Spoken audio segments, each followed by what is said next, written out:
Dalam kehidupan kita ada momen di mana kita itu butuh pertolongan.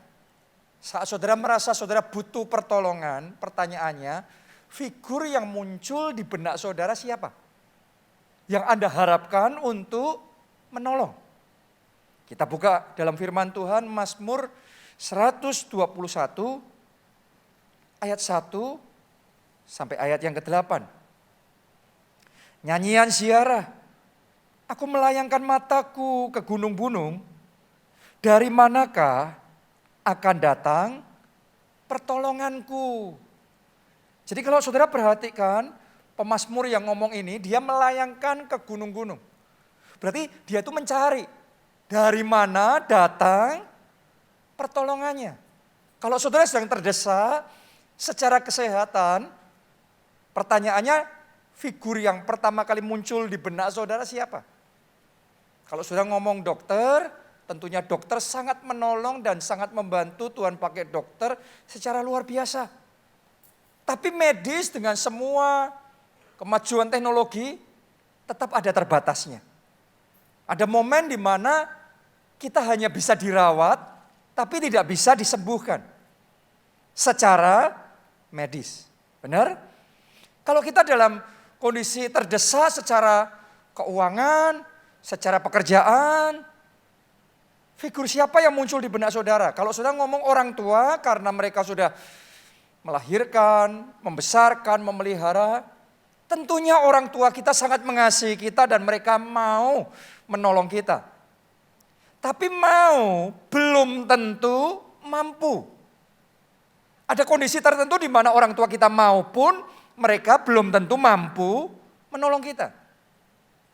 Dalam bisnis, dalam pekerjaan, kalau saudara merasa Anda confident karena saudara punya koneksi, punya kenalan pejabat tinggi, mereka bisa membackup saudara, tentunya semua koneksi itu akan memperlancar dan membuka jalan supaya bisa maju lebih cepat, tidak diragukan.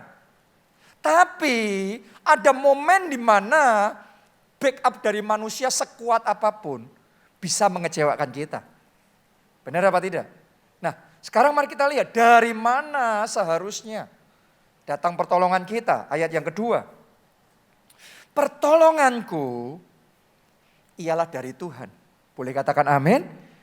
Yang menjadikan langit dan bumi. Ini doanya, ini perkataannya pemazmur. Dan doa saya, perkataan pemazmur ini juga jadi perkataan kita. Buat kita penolong sejati, penolong utama kita adalah Tuhan. Karena Tuhan tidak terbatas, yang manusia tidak bisa lakukan, tanamkan itu di benak saudara. Tuhan bisa lakukan. Yang manusia tidak sanggup, Tuhan sanggup. God is able. Kalau saudara masih ingat kisah tentang Petrus yang semalaman dia berusaha menjala ikan dan dia gagal. Tapi kemudian dia ketemu sama Tuhan. Dia ketemu sama Yesus, diajak bertolak ke tempat yang dalam. Disuruh menebarkan jalannya dan kemudian mujizat terjadi. Dia dapat tangkapan ikan yang banyak sekali. Jadi ada bedanya ketika Petrus berjuang sendiri dan Petrus berjuang plus ditolong Tuhan. Saya berdoa mulai hari ini dalam pekerjaanmu engkau tidak pernah berjuang sendiri lagi. Mulai hari ini selalu ada pertolongan dari atas tersedia untuk hidup saudara. Karena itu akan membuat perbedaan di dalam hidup kita. Kalau saudara juga saat ini bergumul di dalam kesehatan saudara. Ada sakit penyakit tertentu yang itu bahaya, itu resiko dan belum bisa diobati. Jangan pernah lupa bahwa Yesus Kristus 2000 tahun yang lalu turun ke dunia. Dia menyembuhkan orang sakit. Dia membukakan mata yang buta. Dia membuat yang lumpuh berjalan. Dan kuasanya belum berubah. Dan kuasanya tidak berubah. Dulu, sekarang, sampai selama-lamanya. Jadi saya yakin bahkan ada orang-orang di tempat ini. Sementara firman Tuhan masih berlangsung. Kesembuhan sudah terjadi. Dia penolong. Jadikan dia penolong dalam keluargamu, dalam pernikahanmu, dalam setiap aspek kehidupanmu. Ayat yang ketiga. Ia takkan membiarkan kakimu goyah. Penjagamu tidak akan terlelap. Sesungguhnya tidak terlelap dan tidak tertidur penjaga Israel. Banyak orang takut, banyak orang khawatir karena banyak ketidakpastian, karena banyak goncangan. Banyak hal terjadi di dunia ini membuat sebagian orang terus-menerus tercekam ketakutan. Tapi kalau saudara sadar engkau punya Tuhan yang menjaga dan disebut di sini penjagamu tidak terlelap, tidak tertidur, maka mulai hari ini tidak ada lagi alasan untuk kita khawatir. Saya berdoa semua kekhawatiran dilenyapkan dari hati saudara. Saya berdoa diganti dengan damai yang dari Tuhan. Amin. Terima damai itu di dalam hati saudara. Sadari karena penjaga kita tidak tertidur, dia terus berjaga. Dia tidak terlelap, dia terus waspada, dia menjaga kita. Dan saat ini juga saya berdoa di dalam nama Tuhan Yesus, perlindungan Tuhan diaktifkan atas hidupmu.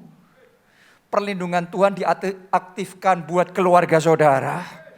Perlindungan Tuhan diaktifkan untuk gereja kita. Bahkan untuk bangsa dan negara kita Indonesia.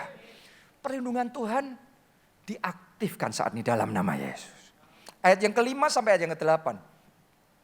Tuhanlah penjagamu, Tuhanlah naunganmu di sebelah tangan kananmu. Matahari tidak menyakiti engkau pada waktu siang atau bulan pada waktu malam. Tuhan akan menjaga engkau terhadap segala kecelakaan. Katakan amin saudaraku. Ia akan menjaga nyawamu. Tuhan akan menjaga keluar masukmu dari sekarang sampai selama-lamanya. Oke. Nah, Anda harus ngerti pemazmur ini hidupnya di padang gurun. Kalau siang panasnya sangat menyengat, kalau malam dinginnya luar biasa. Di musim tertentu kalau itu masuk di tahap ekstrim, orang bukan cuma tersakiti, orang bisa mati karena cuaca yang ekstrim. Tapi yang luar biasa, Tuhan berjanji melalui semua cuaca yang ekstrim, tantangan yang ekstrim, aku menjaga engkau. Ini yang dialami bangsa Israel ketika mereka keluar dari perbudakan Mesir menuju tanah perjanjian, mereka ada di padang gurun. Di padang gurun itu panasnya luar biasa kalau siang, kalau malam dinginnya luar biasa. Tapi ajaibnya ketika siang panas menyengat, panasnya tetap terjadi. Tapi ada tiang awannya Tuhan yang membawa keteduhan. Waktu malam dinginnya luar biasa. Ada tiang api yang membawa kehangatan. Nah sekarang kita di dunia, di zaman kita sekarang ini. Saya ngerasakan bahwa semakin lama kita ini kayak masuk di dalam alam, dalam medan yang ekstrim. Tantangan-tantangan yang ekstrim, ketidakpastian yang ekstrim. Saudara sebagai pengusaha, Anda sebagai profesional, Anda sebagai ibu rumah tangga, siapapun saudara, ketika menghadapi tantangan-tantangan yang ekstrim seperti ini, jangan pernah lupa, engkau punya penjaga. Dan penjagamu Tuhan menaungi engkau dengan sayapmu.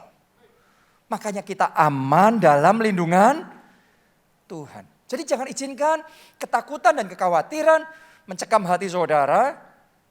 Hari ini alami pertolongan dari Tuhan. Nyata dalam hidupmu.